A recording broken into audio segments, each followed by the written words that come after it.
네, 어제 법원의 결정으로 윤석열 검찰총장이 다시 직무에 복귀했습니다.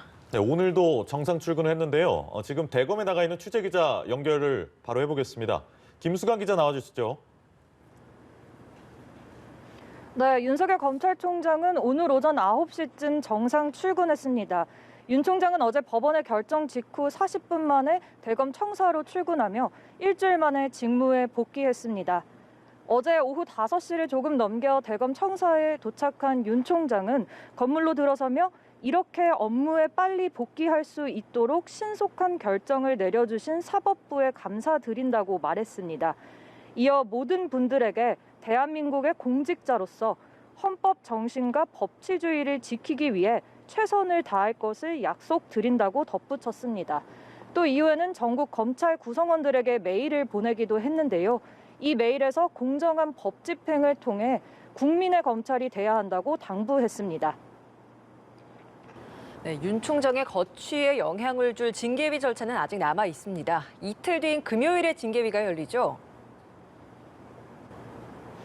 네, 당초 오늘로 예정됐던 법무부 징계위는 모레로 미뤄졌습니다. 앞서 윤 총장 측은 기일 변경을 신청했는데요.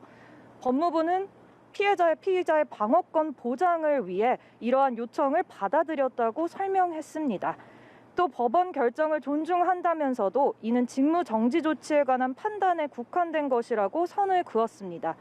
이어 향후 징계위에서 법과 절차에 따라 충실히 심의하겠다며 징계위 강행 의지를 내비쳤습니다.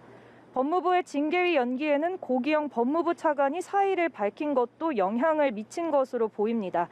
원래 징계위 위원장은 법무부 장관이 맡게 되지만 윤석열 총장의 경우 추 장관이 징계권을 청구해 고기영 차관이 대신하게 되기 때문입니다. 법무부는 후임 차관 인사를 신속하게 진행하겠다는 입장입니다. 추 장관은 오늘 오전 9시 반쯤 법무부 청사로 출근했습니다. 기다리던 취재진이 향후 징계위 진행 여부에 대해 물었지만 아무런 대답 없이 곧장 청사로 들어갔습니다. 네, 그런데 윤 총장에 대한 감찰을 진행해온 대검 감찰부에 대한 조사가 시작됐다고요? 이 내용은 어떻습니까? 네, 그동안 직무대행을 맡아온 조남관 대검 차장검사가 대검 감찰부에 대한 조사를 지시했습니다. 대검 감찰부에 관한 진정서가 제출돼 이를 대검 인권정책관실에 배당한 건데요.